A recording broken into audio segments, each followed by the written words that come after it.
नमस्कार दोस्तों, स्वागत है आप सभी का हमारे YouTube चैनल आर के योजना पर।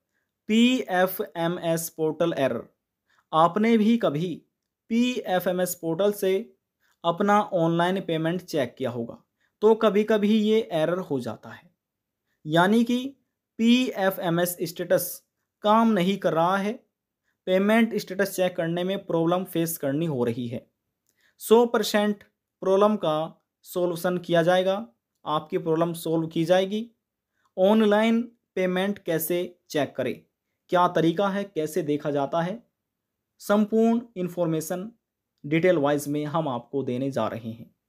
ऑनलाइन सभी चीज़ें आपको बताई जाएगी, समझाई जाएगी। वीडियो की शुरुआत करने से पहले हमारा आपसे निवेदन है, यदि आप हमारे चैनल पर पहली बार आए हैं तो चैनल को सब्सक्राइब ज़रूर कर लीजिएगा।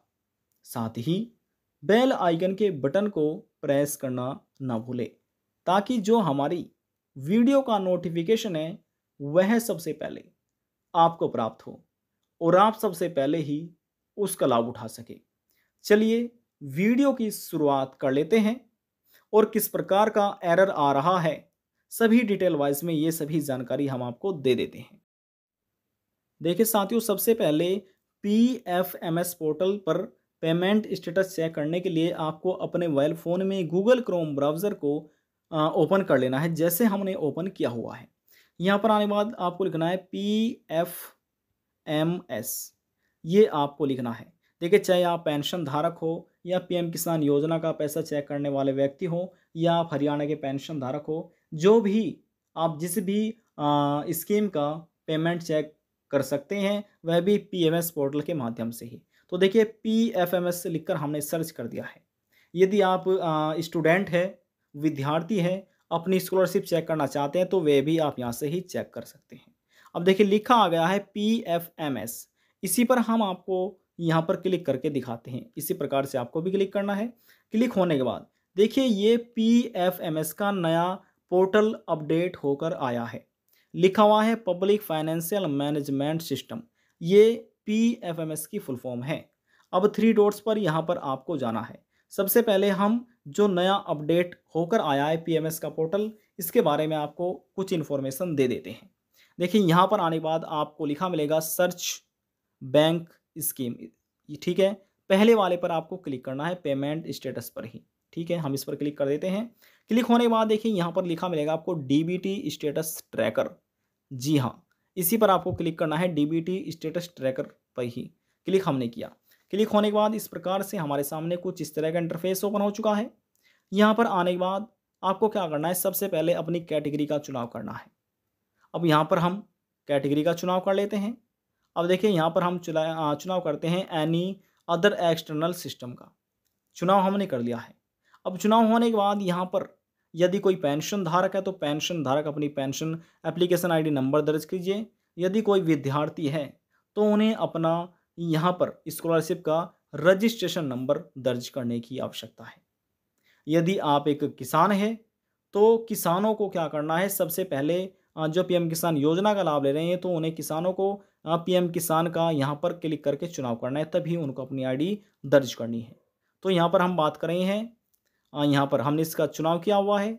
अब यहाँ पर हम अपना एप्लीकेशन ID नंबर दर्ज करके आपको ऑनलाइन सभी इन्फॉर्मेशन दे देते हैं कि क्या प्रॉब्लम हो रही है। देखिए यहाँ पर हमने अपना पेंशन का एप्लीकेशन ID नंबर दर्ज कर दिया है, ठीक है। ये सभी इन्फॉर्मेशन हमने फिल कर दी और सिक्योरिटी के लिए जो कैप्चा कोड था ये पर हमने दर्ज कर दिया है वर्ड वेरिफिकेशन के लिए।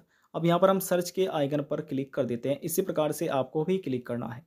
अब देखिए यहाँ पर क्या कह रहा है, word does not match please try again, यानी कि हमारे यहाँ पर जो वर्ड थे इनमें कुछ गलत हो चुकी है गलती, तो हम दोबारा से यहाँ पर दर्ज कर देते हैं। दर्ज होने के बाद दोबारा से हम यहाँ पर सर्च के आइकन पर क्लिक कर देते हैं। अब देखिए क्लिक हमने किया। अब यहाँ पर कुछ इस प्रकार से इंटरफेस आपको देखने को मिल रहा होगा। लिखा है कुछ इस प्रकार से लिखा नज़र आता है। तो देखिए हम आपकी जानकारी के लिए बता दें कि ये नए पोर्टल पर आ रहा है। जी हाँ, नए पोर्टल पर, क्योंकि उत्तर प्रदेश के जितने भी पेंशन धारक हो या स्कॉलरशिप व्यक्ति हो या फिर किसी अन्य स्कीम का लाभ ले रहे हो तो उन्हें सभी को यहाँ पर एनी अदर एक्सटर्नल का सिस्टम का कैटेगरी का चुनाव करना होता है। अब देखिए उत्तर प्रदेश में संख्या भी काफ़ी अधिक है, तो यहाँ पर बहुत व्यक्ति इसको सर्च करने में लगे होते हैं। पता नहीं कुछ सेकंडों में भी कितने व्यक्ति इसको सर्च करते होंगे। तो आप कह सकते हैं अभी इस वजह से ये वेबसाइट, ये पोर्टल बहुत अधिक उत्तर प्रदेश का व्यस्त रहता है। तो इसका कार्य अभी मेंटेनेंस में चल रहा है। इसका कार्य मेंटेनेंस में चल रहा है। 6 से 7 दिनों का समय इसमें ठीक होने में लग सकता है नए पोर्टल के। अब बात करते हैं पुराने पोर्टल के बारे में, तो उसमें क्या प्रॉब्लम आ रही है, तो वह भी हम आपको दिखा देते हैं। देखिए दोबारा से हमने अपने मोबाइल फ़ोन में गूगल क्रोम ब्राउज़र ओपन किया है। अब दोबारा से हम लिखकर इसको सर्च कर देते हैं। अब देखिए जैसे हमने सर्च किया यहाँ पर लिखा आ चुका है। यहाँ पर आने के बाद देखिए लिखा है डीबीटी स्टेटस ऑफ बेनिफिशियरी। इस बार हम इस पर क्लिक करके देख लेते हैं। अब देखिए क्लिक हमने कर देखा और यहाँ पर कुछ इस तरह का इंटरफेस आपके सामने ओपन हो गया होगा। ये पीएफएमएस का पुराना पोर्टल है, जिससे पहले सभी नए पोर्टल आने से पहले ही सभी जितने भी पेंशनर्स है या स्कॉलरशिप के विद्यार्थी, स्कॉलरशिप लेने वाले विद्यार्थी है या फिर अन्य और भी बहुत काम पीएफएमएस से किए जाते हैं। अब देखिए यहाँ पर हम कैटेगरी का चुनाव कर लेते हैं, तो देखिए कितने काम यहाँ से हो रहे हैं। एनएसपी का कार्य हो रहा है, पीएम किसान योजना का हो रहा है, नरेगा पहल, और यहाँ पर निक से लिखा हुआ है पीएमएवाई का, सर्विस प्लस का, पीएमवीवाई का, ईएफएमएस, एनएचएम, असम बोथ, और इसके बाद MID day, mid day meal portal का मध्य प्रदेश वालों के लिए व्यक्ति का, मेघालय का सीजीएससी लक्षद्वीप सेवा, और सेवा सॉफ्टवेयर एफएमएस यानी कि एनसीपी पीएमएस पोर्टल छत्तीसगढ़ है, स्टेट स्कीम डीबीटी पोर्टल है, ये देखिए पंजाब स्टेट पोर्टल है, एनी अदर जितने उत्तर प्रदेश के हैं तो उनको चुनाव करना है एनी अदर एक्सटर्नल का।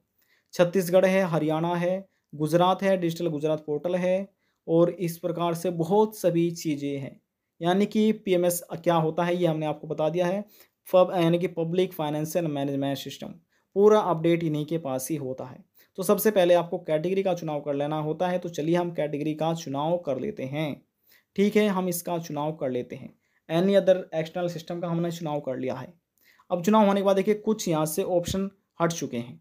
अब कह रहा है कि पेंशन धारक को अपना यानी कि एंटर बेनिफिशियरी कोड करना होगा। एंटर बेनिफिशियरी कोड यदि वह याद नहीं है तो पेंशन का रजिस्ट्रेशन नंबर दर्ज करना होता है। तो चलिए यहाँ पर हम रजिस्ट्रेशन नंबर दर्ज कर देते हैं, और जो यहाँ पर वर्ड वेरिफिकेशन कोड दिए गए हैं वे यहाँ पर हम इसको दर्ज कर लेते हैं। ठीक है, तो चलिए देखिए दोस्तों, यहाँ पर हमने अपना पेंशन एप्लीकेशन आईडी नंबर दर्ज किया। ये कैप्चा कोड हमने वर्ड वेरिफिकेशन डाला। इसी प्रकार से आपको भी दर्ज करना है। अब यहाँ पर देखिए सर्च का आइकन लिखा हुआ है, हम इस पर क्लिक करके देख लेते हैं। देखिए क्लिक किया हमने और देखिए यहाँ पर लिखा आ चुका है। आपको ये लिखा मिलेगा यहाँ पर, an error has occupied in this page, please contact administrator, लिखा हुआ है ना, एडमिनिस्ट्रेटर। ये सभी चीज़ यहाँ पर आपको लिखी मिल जाएगी। अब देखिए इसका क्या मतलब होता है, हमने हिंदी में कर लिया, आप इसको स्वयं भी पढ़ सकते हैं। इसका मतलब है इस पृष्ठ में एक त्रुटि उत्पन्न हुई है, कृपया व्यवस्थापक से संपर्क करें, ये इसमें लिखा आ रहा है। तो कहने का मतलब है, अब देखिए जो नया पोर्टल है उसमें वे मेंटेनेंस में चल रही है, बहुत प्रॉब्लम क्रिएट उसमें हो रही है।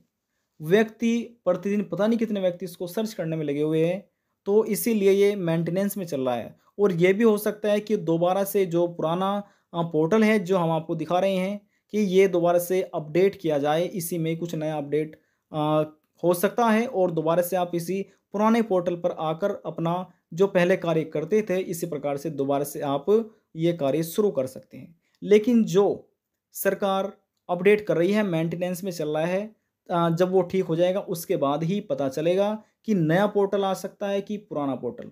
अब इसके बारे में कुछ कहना ठीक नहीं है। तो आपको 6 से 7 दिनों का इंतज़ार करना है। 6 से 7 दिनों का इंतज़ार कीजिए, जल्द ही दोबारा से जैसे आप अपनी पेंशन का स्टेटस चेक करते थे या स्कॉलरशिप का स्टेटस चेक करते थे या फिर अन्य कोई भी आप पेमेंट चेक करते थे, दोबारा से आप कर पाएंगे। ये दोबारा से आपके लिए सरल हो पाएगा, और इसका अन्य कोई भी समाधान नहीं है। बस एक यही समाधान है कि आप कुछ दिनों का वेट और कर लीजिए। आज की जानकारी में बस इतना ही। यदि आपको हमारी दी हुई जानकारी पसंद आई तो वीडियो को ज़रूर लाइक कर दीजिएगा। आपके एक लाइक से हमें बहुत ज़्यादा मोटिवेशन मिलता है। और यदि जानकारी को लेकर मन में कोई सवाल है, डाउट है, पूछना चाहते हैं, नीचे कमेंट बॉक्स में जाकर पूछ सकते हैं। सभी सवाल को जवाब आपको दे दिया जाएगा। लास्ट में हम निवेदन यही करेंगे, चैनल को सब्सक्राइब और साथ ही बेल आइकन के बटन को प्रेस करना ना भूलें। अब हम आपसे मिलते हैं नेक्स्ट वीडियो में एक और नई जानकारी के साथ। तब तक के लिए जय हिंद, जय भारत।